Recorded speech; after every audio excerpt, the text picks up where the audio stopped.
Good morning बच्चों, मेरा नाम है निखिल। मैं आज आपको 12th क्लास का एक ऐसा चैप्टर कराने जा रहा हूँ जो कंपटीशन लेवल के हिसाब से व बोर्ड लेवल के हिसाब से बहुत इंपॉर्टेंट है। वो है इंटीग्रेशन, जैसे हिंदी में कहते हैं समाकलन। और बोर्ड लेवल हम 12th क्लास में तो बोर्ड लेवल के हिसाब से बात करेंगे, क्योंकि 12th क्लास में ये अधिक नंबर पर पूछा जाता है और इनमें से बहुत इंपॉर्टेंट क्वेश्चन आते हैं। हम वीडियो को देरी नहीं करते हुए जल्दी शुरू करते हैं। हम बात करें इंटीग्रेशन।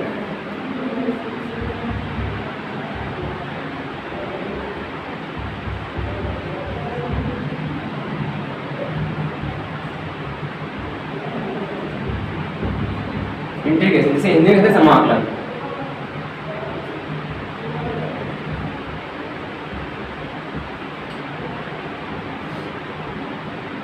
समाकलन को दो भागों में डिवाइड किया जाता है, एक तो डेफिनेट इंटीग्रल होता है, एक इनडेफिनेट इंटीग्रल। डेफिनेट इंटीग्रल कहते हैं निश्चित समाकलन और इनडेफिनेट इंटीग्रल कहते हैं अनिश्चित समाकलन।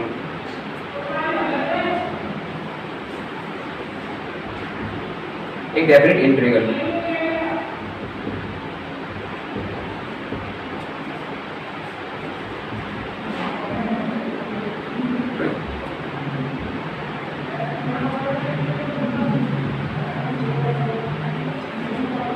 और ये है इंडेफिनेट इंटीग्रल।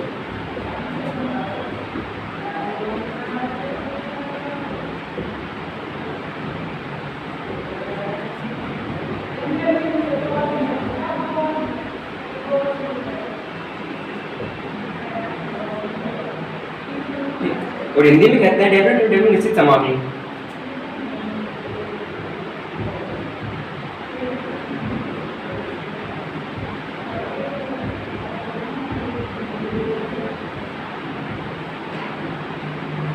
और इंडेफिनेट कहते हैं अनिश्चित समाकलन।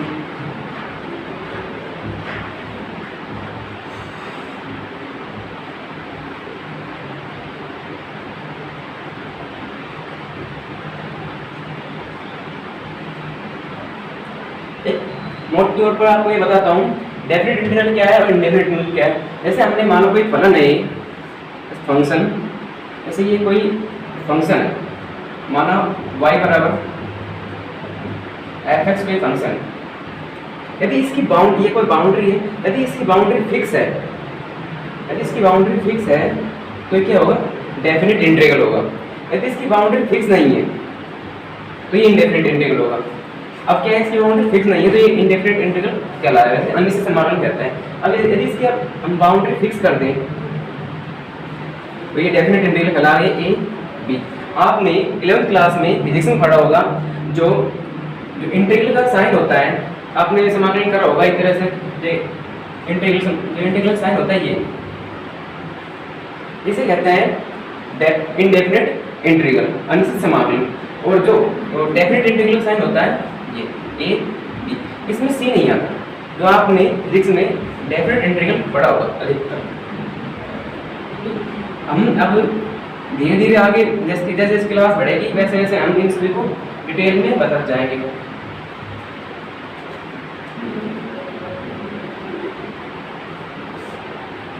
आप सभी इनको नोट कर सकते हो, ये स्क्रीनशॉट लो।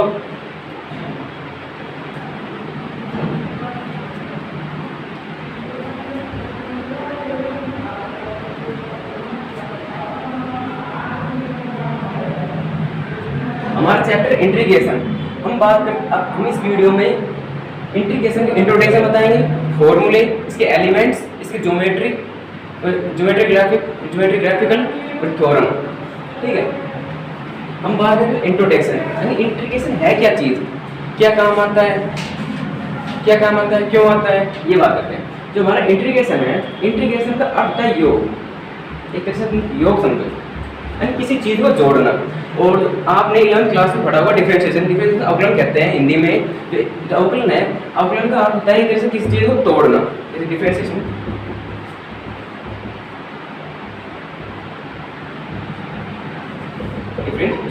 यानी कोई वस्तु है एक तरह से, जो कोई अलग वस्तु है ऐसे होगा तो अलग अलग भागों में डिवाइड करना, इसे कहते हैं डिफरेंशिएशन। ठीक, और जो इंटीग्रेशन का कार्य होता है इन सभी भागों को जोड़ना, यानी योग।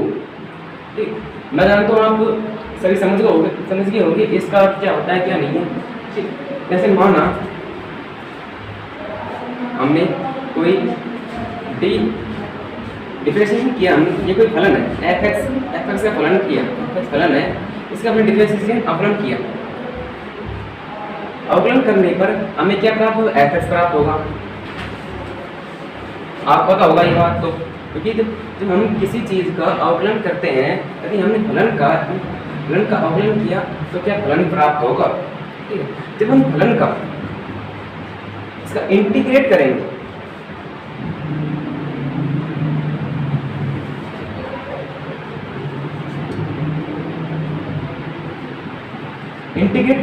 तो क्या वो एफ एक्स प्राप्त होना चाहिए, यानी फलन का अवकलन करने पर फलन प्राप्त होगा, और फलन का इंटीग्रेट करेंगे एफ एक्स प्राप्त होना चाहिए।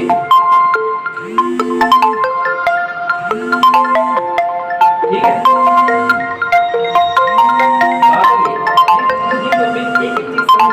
समस्या आना चाहिए, इसके फॉर्मूले कैसे बनते हैं, किस प्रकार फॉर्मूला निर्माण हुआ, हम धीरे धीरे एक एक पॉइंट को पता चलेंगे इस वीडियो में। आप इसको नोट कर सकते हो, इंटीग्रेशन करना है योग, और डिफरेंशिएशन अर्थ मतलब किसी भाग को किसी भी चीज को अलग अलग तोड़ देना, और इंटीग्रेशन योग जोड़ना, ये होता है।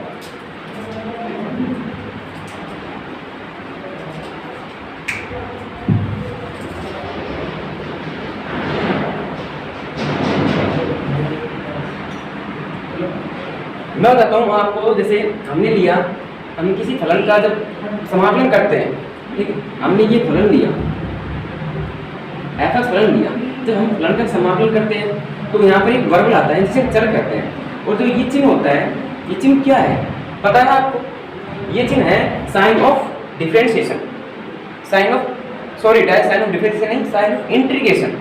ठीक है, साइन ऑफ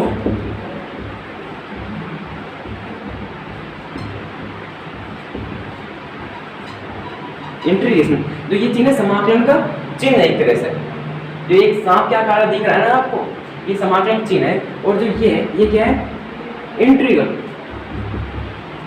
इंटीग्रेंड।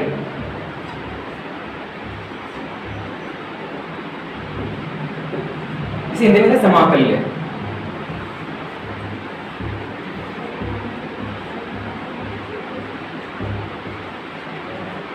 जो मैंने हिंदी में वर्ड लिखा है समाकल्य, ये एनसीईआरटी सिलेबस के अनुसार लिखा है, एनसीईआरटी किताब में पढ़ना आप, उसमें समाकल्य लिखा होगा। ठीक है, और जो आपका मैंने ये बताया था, ये dx क्या है, वर्गल है, चर कहते हैं ना, वेरिएबल। ठीक है, जब इसका परिमाण निकलता है, थोड़ा क्लियर लिख देता हूँ इसको, जब इसका परिमाण निकलता है, ठीक है, रिजल्ट निकलता है, रिजल्ट क्या निकलेगा, एफ एक्स प्लस सी। आप तो सी देखकर घबरा जाओगे एक तरह से, आप सोच रहे हो सी कहाँ से आ रहा है, ये सी आया तो कहाँ से आया। ठीक, पर घबराने की कोई आवश्यकता नहीं, ये सी तो है हीरो एक तरह से इस प्रश्नावली का। आपको मैं एक चीज़ एक ही डिटेल में बता जा रहा हूँ, और उसमें आप फोकस करना है। ठीक है, इसी को बताऊंगा मैं धीरे धीरे, आगे जैसे वीडियो बढ़ेगी वैसे मैं इसको डिटेल कर दूंगा, इसे सी से घबराने की कोई आवश्यकता नहीं पड़ेगी आप। ठीक है, अभी आप सी को सी समझो एक तरह से। ठीक, या आप इसको नोट कर सकते हो कि इम्पोर्टेंट टॉपिक है इसमें शॉर्ट में।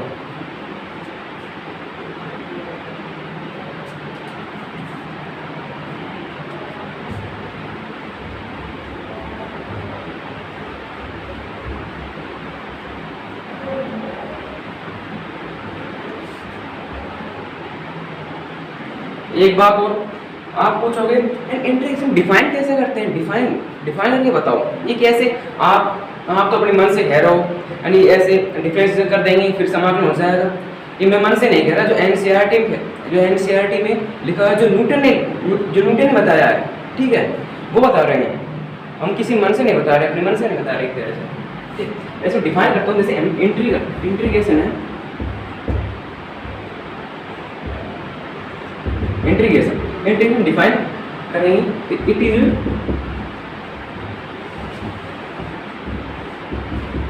इट इज रिवर्स प्रोसेस,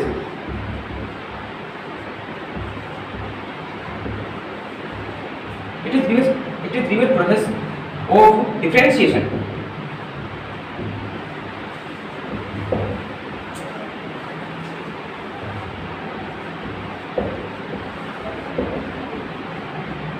जो इंग्लिश मीडियम वाले बच्चे हैं वो तो समझ चुके होंगे इसका अर्थ क्या है।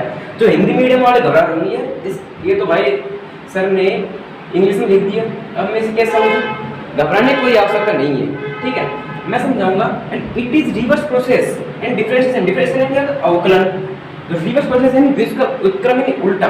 जब हम किसी फलन का ये क्या है फलन है, इस फलन का हम क्या करते हैं? डिफरेंशिएशन करते हैं यानी अवकलन करते हैं। तो अवकलन करने पर क्या प्राप्त होता है? fx।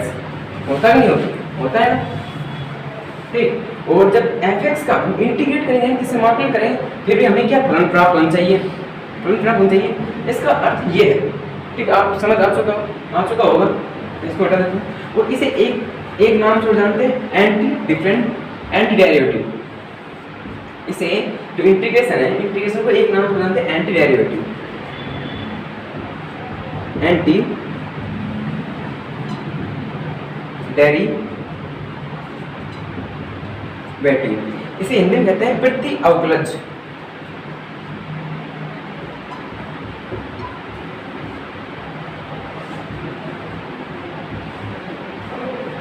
हिंदी में प्रति अवकलज, ठीक है, एंटी डेरिवेटिव। इसे आप नोट कर सकते हो इस तरह से। ये एक कॉन्सेप्ट क्लियर करने के लिए बताई जा रही है बात। ये बोर्ड लेवल में आपसे नहीं पूछ जाएगी ये बात, जो आपका एक कॉन्सेप्ट है क्लियर है ये बताई जाएगी। और मैं आपको इस सी के बारे में बताऊंगा, सी कैसे आया, कहाँ से आया, है क्या चीज़ ये, ठीक है, इसे आप नोट करो।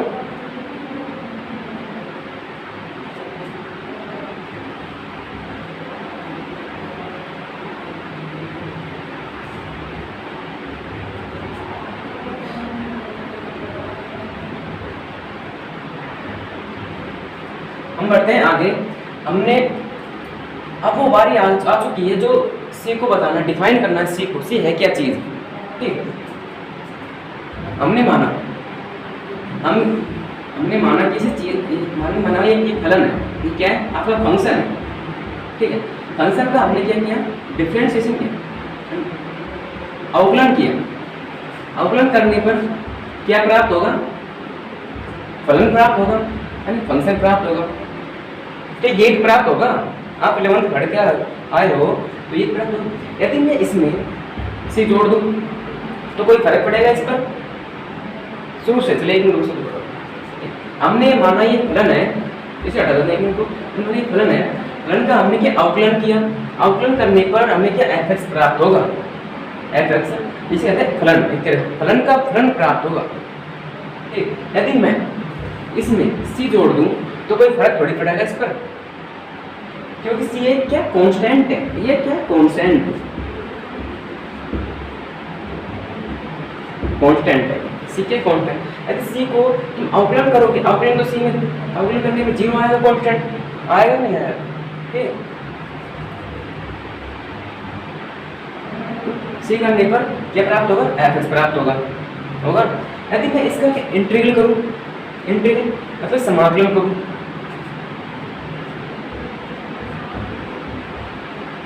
मैंने क्या कर दिया? इंटीग्रल किया, समाकलन चिन्ह लगाया इधर और ये fx हो गया प्लस c, तो यहाँ भी इंटीग्रल होगा भैया,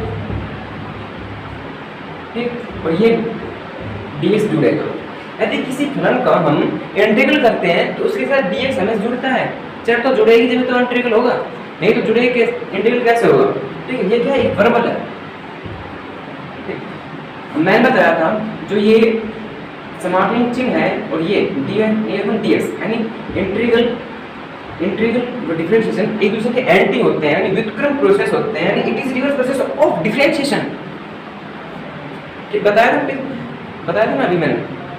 तो इसलिए चलो आपका ये एंटी समझ नहीं था तो आप ये समझो ये दुश्मन है। यदि ये आपको कहीं पर दिख जाए तो आप समझ जाना ये एक साथ हो ही नहीं सकते, तो और एक साथ, ठीक, और इनमें से एक रहेगा भी नहीं, मतलब कि दोनों हट जाएंगे, तो हमें इन दोनों को हटा देना है, कैंसिल कर देना है। तो ये हमें प्राप्त होगा fx प्लस c और इंटीग्रेशन fx dx।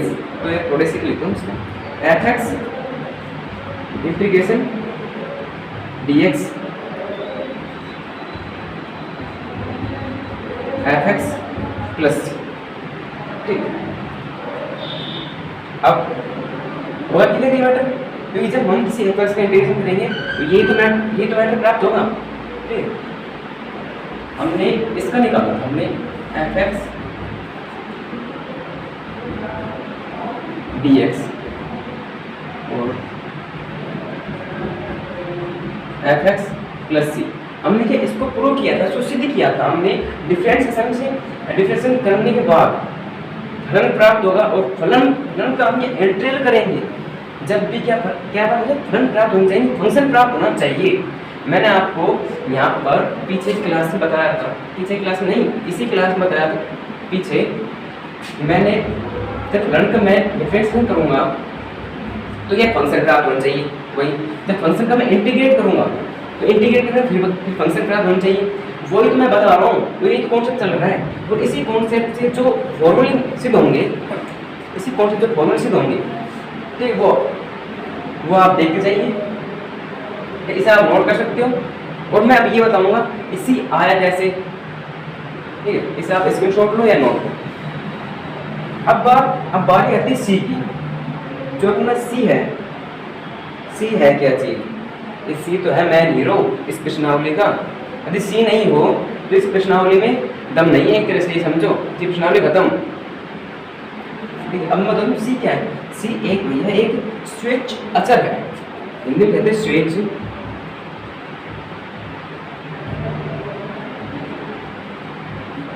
अचर, और इंग्लिश में कहते हैं एरी, इंग्लिश में एरिबैट्री से कहते हैं।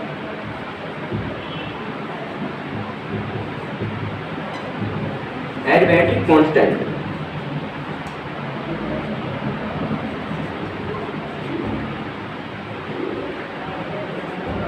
एरिबैट्रिक कांस्टेंट, ठीक है। ये बात हो गई हमारी। जो आपका सी है एक कांस्टेंट है, किसी के एक कांस्टेंट है। हम यदि हम सी के बजाय 1 रखते हैं, 2 रखते हैं, 3 रखते, कोई बच्चा बोलेगा 3 है 15 रखूंगा, 15 रख दे, तुम 15 रख दे, 20 रख दे, तो है तो कांस्टेंट है, इसमें कोई चेंज थोड़ी हो रहा है, कांस्टेंट का चेंज हो। अब कोई बच्चा बोलेगा सर आप तो ये तो रख रहे हैं, 1 रख रहे हैं, 2 रख रहे हैं, 3 रख रहे हैं, ये तो बदल रहा है, ये तो क्या बदल रहा है। हाँ जी, आपकी बात सही है, ये बदलता है, कांस्टेंट क्या बदलता है, हर कंडीशन में बदलता है। जब मैं आपको ज्योमेट्रिक क्लास बताऊँ, ज्योमेट्रिकल पढ़ूंगा, तो सी की घटना कैसे घटित, सी घटना कैसे घटती है वो आपको वहाँ क्लियर होगा। अब बताता हूँ, आपने कहा यानी 1 2 3 देखिए बदल रहे हैं, एक समान थोड़ी कांस्टेंट, ठीक है। आपकी बात सही है। जो वर्बल होते हैं, वर्बल और कांस्टेंट जिनका परिमाण, वर्बल कांस्टेंट चर अचर का परिमाण होता है 1 हो, चर का परिमाण 1 हो, ठीक है, हम इसे कहते हैं कांस्टेंट। कहते हैं 2 3 4, 2 3 4, ठीक है। ये क्या स्विच है, मैं समझ सकता हूँ, मैं समझ सकता हूँ कि आपको इसी का मतलब क्लियर हो चुका होगा। ठीक है, स्विच है सर, ठीक। और इसी घटना के कारण ही इसे प्राचल भी कहते हैं। जब ये घटना घटित होती है तो ये किसी घटना को प्राचल भी कहते हैं, प्राचल। और इंग्लिश में पैरामीटर,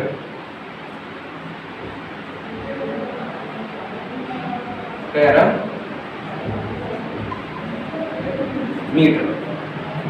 भाई आप इंग्लिश की वर्ड समझ जाना, जो इंग्लिश मीडियम को समझ जाएगा ऑटोमेटिक, ठीक है। मैं थोड़ा ऐसे रफली काम कर रहा हूँ, ठीक है। पैरामीटर आगे समझ में, एक बार बताऊँ, चलो आप इसको एक बार नोट करो, फिर एक बार रिवीजन करते हैं इसका, ठीक है। इसके शॉर्ट लो, मैं इसको एक बार और डिफाइन करता हूँ,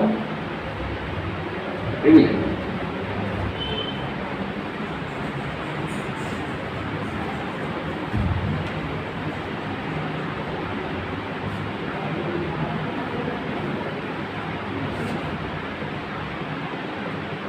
मैंने बताया था आपको किसी फलन का हम क्या करेंगे, डिफरेंशिएशन करेंगे तो क्या फलन प्राप्त हो जाएगा। जब फलन का हम इंटीग्रेट करेंगे तो एक फलन प्राप्त होगा। अब देखो हम इसे क्या करना है, ये सिद्ध करना है। हमने क्या किया, फलन का समाकलन किया dx, तो क्या प्राप्त हुआ हमें, fx प्लस सी, हुआ नहीं हुआ। अब इसको सिद्ध करना है कैसे हुआ, एंड इसका अवकलन करने पर ये कैसे प्राप्त हुआ, फिर इसका समाकलन करने पर किस प्रकार प्राप्त हुआ। ठीक है, मैं और दोबारा बताता हूँ आपको कौन सा सही तरीके से क्लियर आता है। ठीक है, मैंने क्या लिया, मैंने लिया d अपॉन में d dx। ठीक है, मैंने इसका अवकलन किया तो क्या मिलेगा, fx मिलेगा। ठीक है, इसका अवकलन fx तो मिलेगा। अभी मैं इसमें c जोड़ दूं तो इस कंडीशन में कोई फर्क थोड़ी पड़ रहा है, पड़ रहा है कोई फर्क नहीं पड़ रहा। ठीक है, जब मैं इस कंडीशन का समाकलन करता हूँ यानी इंटीग्रल करता हूँ d अपॉन में dx, तो fx प्लस c, तो ये क्या, तो यहाँ भी समाकलन होगा fx dx। dx तो हमेशा है, तो समझा। हाँ, पर जिस फलन का समाकलन हो उसका dx, उसमें dx लेना जरूरी है। ठीक है, मैंने बताया था आपको ये कुछ एंटी होते हैं, एंटी होने पर क्या हट जाएंगे, तो ये बचा क्या, fx plus c fx dx। ठीक, तो मैं थोड़े से लिख रहा हूँ उसको, fx dx fx plus c, ये क्या हो चुका, सिद्ध। अवकलन करने पर फिर इसका समाकलन करने पर कैसे सिद्ध होगा, इस प्रकार सिद्ध होगा। मैं समझ सकता हूँ आपको ये कॉन्सेप्ट अच्छी तरीके से क्लियर तरीके से समझ आ चुका होगा। और इसी कॉन्सेप्ट के जरिए जो आगे मैं फॉर्मूले सिद्ध करवाऊंगा वो सेम इसी कॉन्सेप्ट पे क्लियर होंगे। और जो भी समाकलन में आपके जो फॉर्मूले हैं मैं आपको एक लिस्ट के तरीके से या फिर मैं यहाँ पर बोर्ड पर एक एक फॉर्मूले लिखा दूंगा। ठीक है, इसमें क्या होता है, जैसे डिफरेंशिएशन होता है समाकलन में बच्चे बहुत कंफ्यूज होते हैं, क्योंकि मैंने एक थोड़ा एग्जांपल पे जैसे अवकलन में क्या होता है, साइन, अवकलन में साइन थीटा क्या होता है, कोस थीटा होता है, नहीं होता ना। मतलब कि समाकलन में क्या होता है, जबकि समाकलन में साइन थीटा क्या होता है, माइनस कोस थीटा होता है ना। तो ये दूसरे की विपरीत है, यहाँ पर प्लस होगा, यहाँ पर माइनस होगा, और बच्चे ज़्यादातर इसमें ही कंफ्यूज होते हैं। ठीक है, तो आपको घबराने की आवश्यकता नहीं है, आप सब एक एक फॉर्मूले क्लियर हो जाएंगे, नो टेंशन। अब मैं बढ़ता हूँ आगे।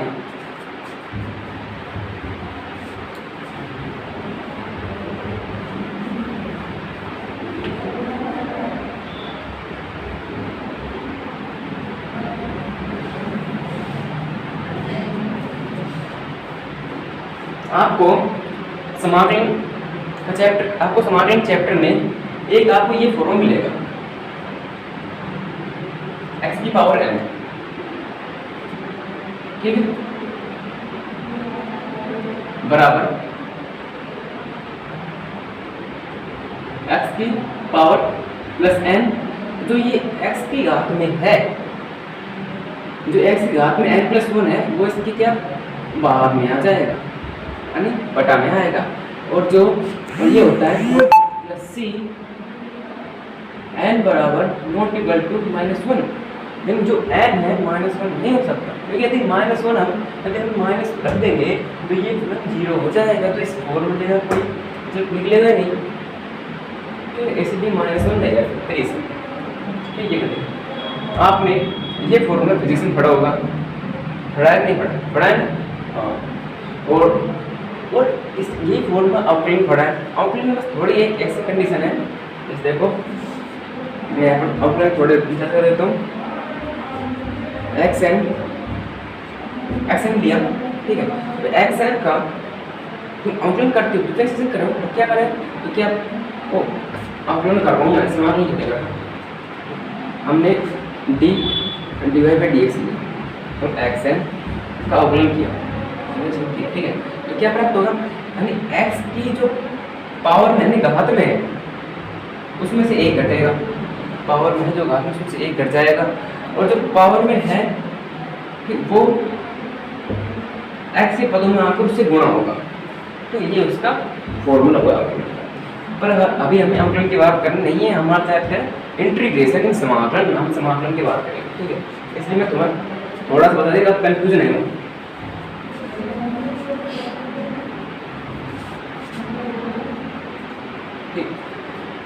अब बात है इसकी, अच्छा सिद्ध कैसे करना है, यानी अवकलन करने पर, फिर डिफरेंशियल, फिर इंटीग्रल करने पर कैसे सिद्ध होगा। सिद्ध वैसे ही होगा जो मैंने कॉन्सेप्ट एक एक चीज आपको पीछे बताया है उसी तरीके से सिद्ध होगा, बस घबराओ मत, ठीक। बस आप तो मेरे साथ चले जाओ और एक एक कॉन्सेप्ट समझते हुए, क्लियर करते हुए, समझते हुए चलो। जो भी कॉन्सेप्ट आपको समझ नहीं आया तो कमेंट सेक्शन में जाकर कमेंट कर देना, मैं उस पर एक वीडियो अलग से बनाकर आपको शेयर कर दूंगा, ठीक है। हम बात करते हैं इसकी प्रूफ, एक सिद्ध किसे प्रूफ किसे करते हैं, सिद्ध किसे करते हैं, ठीक। हमने दिया, हमने इसका क्या अवकलन किया dx और हमने लिया n x n+1, ठीक है। जब इसका हम अवकलन करेंगे, डिफरेंशिएशन करेंगे तो क्या प्राप्त होगा, जो ये ऊपर x की पावर में है, जो कहाँ पर आए x के पदों में आ जाएगी, यानी x से गुणा होगी, तो n+1 x और n+1, और इसमें से क्या जो x की पावर में से एक घट जाएगा तो ये एक माइनस हो गया, ठीक है। मैं ब्रैकेट हटा देता हूँ, एक माइनस हो गया। यदि मैं इसमें c जोड़ दूँ तो कोई फर्क पड़ने वाला इस कंडीशन पर नहीं पड़ने वाला, ठीक। जब मैं इसका इंटीग्रल करूँगा, फिर समाकलन करूँगा, तो मैं समाकलन क्या प्राप्त होगा, तो आगे जिसमें dx का समाकलन किया, x n+1 प्लस c का समाकलन किया, ठीक, क्या प्राप्त होगा, जब यहाँ पर समाकलन होगा n+1 x, तो ये एक माइनस कट जाएंगे, कैंसिल, तो ये क्या प्राप्त होगा n हो गया, और यहाँ पर dx। यदि ये x चर, ठीक है, चर है तो अचर कांस्टेंट होते हैं, यदि ये x t होता तो यहाँ dt आ जाता, यदि x t होता तो यहाँ dt, ठीक है। ये कंडीशन है इसकी वर्ग, ठीक है। यहाँ पर x रखेंगे dx, मैंने बताया था आपको एक दूसरे एंटी होते हैं, तो एंटी होने का हट जाएंगे, तो यहाँ बचेगा x की power n+1 plus c equal to, जो ये क्या है पढ़ाई कांस्टेंट है, ये क्या है कांस्टेंट के समाकलन से बाहर निकलता है। मैं आपको जैसे जैसे कंडीशन बढ़ती जाएगी वैसे वैसे आपको ये कॉन्सेप्ट क्लियर होते जाएंगे, आपको पता नहीं चल रहा होगा ये कॉन्स्टेंट कैसे है, आप घबराने की आवश्यकता नहीं है। मैं आपको इस कॉन्स्टेंट के बारे में बताऊंगा, कॉन्स्टेंट कैसे होगा, कैसे बाहर निकला, ठीक है। जब एक एक विधियों को पढ़ेंगे, इसमें समाकलन में ये तो खासियत है, एक क्वेश्चन ही कई विधि बन जाते हैं, ठीक। जब भी तो बहुत बोर्ड के लेवल से भी तो बहुत इंपॉर्टेंट सवाल, बहुत इंपॉर्टेंट चैप्टर है और अधिक नंबर हो जाता था, हर साल हो जाता है और नए नए क्वेश्चन होते तरीके से। हमने इसको एक कांस्टेंट इसको बाहर निकालना है n+1, तो x की पावर n dx, ये तो ऐसा कैसे रहेगा, हमें ये करना सिद्ध, थोड़ा ऊपर दे, ठीक है। आपको थोड़ा कॉन्सेप्ट मिल रहा होगा कैसे कैसे क्या प्रोसेस चल रहा है। हमने जो ये n+1 है कांस्टेंट है, इसको हमने इसके बाद में लिया, यानी इसको यहाँ पर डिवाइड किया, इसको इधर दे दिया, ये x n+1, इसके बाद में है तो n+1 बचा, प्लस c के बाद जाएगा तो n+1 बचेगा, ठीक। और यहाँ बच जाएगा x की पावर dx, ठीक। आ गया फॉर्मूला, आ गया। आप सोच रहे हो कि यार यहाँ तो सी है, यहाँ सी बटे n प्लस 1 है, तो क्यों इतना उलझ रहे हो? या तो कांस्टेंट को हम क्या लिख सकते हैं, सी लिख देंगे, कोई बड़ी बड़ी बात थोड़ी है। यदि हमने क्या सी अपॉन में n प्लस 1 है, ठीक है, आप थोड़ा समझो इसको, ठीक, n प्लस 1 है, ये क्या कांस्टेंट है, तो सी भी कांस्टेंट है, n प्लस 1 भी कांस्टेंट है, n क्या है तो कांस्टेंट चेक थोड़ी है, नहीं है ना, और a क्या है कांस्टेंट, तो दोनों कांस्टेंट सब कांस्टेंट। तो इसको थोड़ा सिंपल बनाने के लिए आधार, नहीं तो लिखने चाहते इधर इसे लिख सकते हो, कोई नहीं, ये थोड़ा फॉर्मूला बड़ा ना हो तो उलझे नहीं हो, तो इसलिए हम इसको सी लिख देंगे, सी। यदि सी के नीचे n प्लस 2 होता, n प्लस 15 होता, ठीक, उसको भी सी लिख देते। ये जो आपका एक फॉर्मूला है, एक आसान बन जाए, तो आपको समझने में बहुत आसानदायक दिखाई। हम इसको लिख देंगे सी, इसको थोड़ा सही सीधा लिख देता हूँ, small x power n dx, ठीक, इसका हमने इंटीग्रल किया तो x की power n plus 1 upon n plus 1 plus c, ठीक। जो ये फॉर्मूला आपका क्या हो चुका, सिद्ध हो चुका है, ये फॉर्मूला है आपका सिद्ध हो चुका है। देख लो कैसे सिद्ध हुआ है, कॉन्सेप्ट वही लगा है, सारी कंडीशन वही है। मुझे तो लगता नहीं आपको कहीं दिक्कत होगी, आप इसको नोट करो या फिर स्क्रीनशॉट लो। एक अच्छी बात बताता हूँ, यदि आप स्क्रीनशॉट लेते हो, आपकी जो स्क्रीनशॉट फोटो है वो आपकी फोन में रहती है, आप क्या करते हो, हाथ की हाथ वीडियो को पॉज करो और हाथ की हाथ नोट करो, जो आपकी कॉपी में मिले, जो आपको याद करने में सक्षम हो, ठीक है। जो आप हाथ से लिखोगे तो ये आपको आपके माइंड में लंबे समय तक बनी रहेगी। आप स्क्रीनशॉट ले लेते हो, ठीक है, उससे आप बस देख लिया, कॉन्सेप्ट ज़्यादा क्लियर नहीं हो पाएगा उससे। मेरा तो मानना है तक आप हैंड रिटन नोट करो, ठीक, वीडियो को पॉज करो, फिर उसको एक एक लाइन समझते हुए नोट करो, जहाँ पर समझ नहीं पाए वहाँ पर कमेंट कर दो, और उस कमेंट के साथ उस कमेंट को मैं पढ़ूंगा और उस पर वीडियो बनाकर मैं आपको शेयर कर दूँगा, ठीक है। मानता हूँ मैं आपसे नोट कर चुके होंगे। अब एक फॉर्मूला और होता है,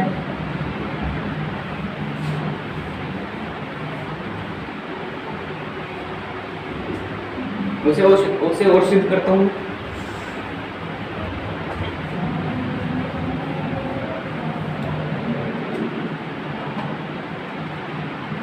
एक फॉर्मूला पढ़ोगे आप समाकलन के अंदर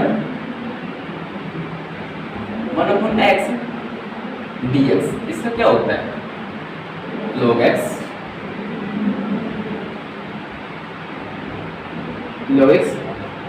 प्लस सी। आप क्या करो, आप ये करो, जो आपके पास तो एनसीईआरटी किताब होगी, यदि अवेलेबल है आपकी एनसीईआरटी किताब, तो एनसीईआरटी किताब खोलो और उस पर फॉर्मूला लिस्ट लगी होगी बकायदा।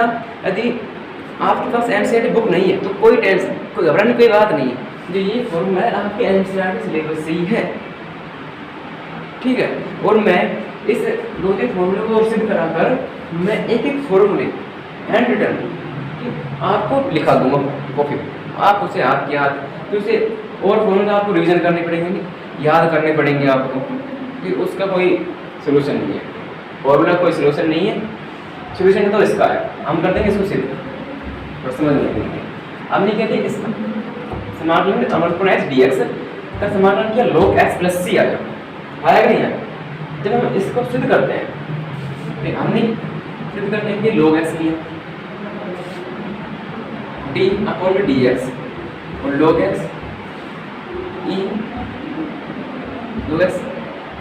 प्लस सी। जब इसका अवकलन करते हैं तो क्या प्राप्त होगा, 1/x होगा ना प्राप्त, क्योंकि सी कांस्टेंट तक सी हट जाएगा, ठीक। तो इसका हम इंटीग्रल करते हैं d अपॉन dx, तो log x प्लस सी, यहाँ भी इंटीग्रल हो जाएगा 1/x dx, ठीक। ये एक दूसरे के एंटी होते हैं, तो एंटी होने से हम हट जाएंगे, यानी विक्रम होते हैं। तो ये बचेगा आपका log x प्लस सी 1/x dx। थोड़ा इस पे लिखता हूँ मैं 1/x dx log x plus c. ठीक, ये फॉर्मूला आपको सिद्ध हो चुका है, देख लो। आप इसको स्क्रीनशॉट ले सकते हो या फिर हैंड राइटिंग नोट करो। मेरा तो मानना है हैंड राइटिंग नोट करो। ठीक, मैं आपको 1 मिनट में समझ देता हूँ। मैं इतने साइड डाल लेता हूँ इसमें।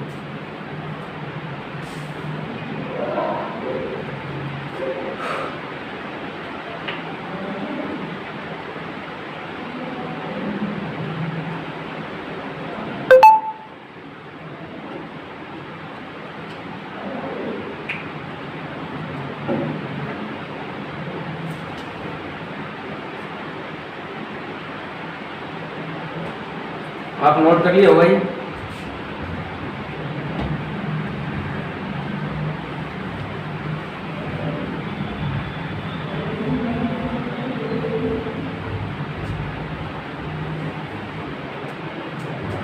एक फॉर्मूला और होता है समाकलन के अंदर,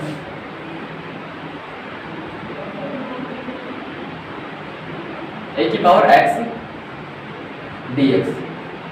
इस्तेमाल करेंगे तो ये प्राप्त होगा a की पावर x कौन में log a, ठीक है, प्लस c। होगा नहीं होगा?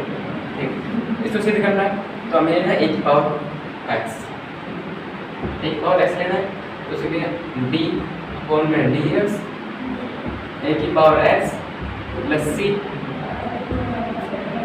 ठीक, और ये मिला हमें। इसका अगर हम अवकलन करते हैं तो a की पावर x log a, तो ये प्राप्त हो जाएगा। क्योंकि आपने 11th क्लास में जो अवकलन के फॉर्मूले पढ़े हैं उसमें ये फॉर्मूला शामिल है, आपको पता होगा ये फॉर्मूला क्या है। ठीक है, जब इसका हम क्या करते हैं, इंटीग्रल करते हैं यानी समाकलन करते हैं, d अपॉन में dx ax प्लस c बराबर ax log e dx। Okay, एक दूसरे एंटी होते हैं, हटाएंगे ax प्लस c। जो हमारा ये निकलेगा, ये हमारा ये पार्ट है कि कांस्टेंट है। आप पूछोगे कांस्टेंट कैसे है, कि वो जो इसका जैसे घातांक जिसके साथ क्या आ रहे हैं, जो वर्ग यदि ये इसके साथ आ रही है क्या, अचर एक अचर पद आ रहा है इसके साथ, अचर पद यदि इसके बाद x आता है, x तो ये कांस्टेंट नहीं माना जाता, तो ये चर पद है। ठीक है, इसको थोड़ा सही से लिखता हूँ, log e a dx constant है, कांस्टेंट हट जाएगा खुद किया जाएगा log a की पावर x dx। ओके, वही कंडीशन डिवाइड में देंगे इसको, लिखा जाएगा a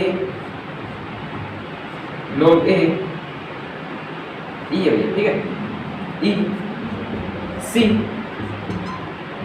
log a e। ठीक, ये बचेगा a की पावर x dx। ठीक है, मैं बताया था आपको पूरी क्लियर तरीके से, जो c की पावर x कांस्टेंट को कांस्टेंट c मान लेते हैं फॉर्मूला सुविधा के लिए। ठीक है, मानना चाहो आप मान सकते हैं, कोई जबरदस्ती नहीं भाई, आप मानो तो मानो। ठीक है, मेरे लिए मैं तो मानूंगा ऐसे। थोड़े सीधे लिखता हूँ, a की पावर x dx, a की पावर x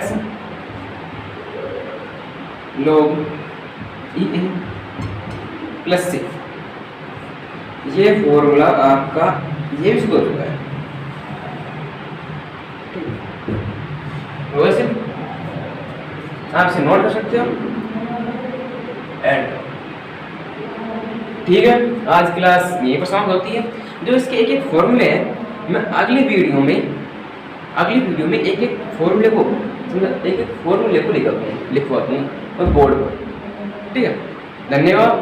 इस चैनल को आपको सब्सक्राइब करना है, वह अनेक फेसबुक, ट्विटर, इस पर आपको शेयर करना है, ठीक, और अनेक बच्चों तक इस वीडियो को शेयर करना है जो अनेक बच्चों का लाभ हो सके, ठीक। धन्यवाद।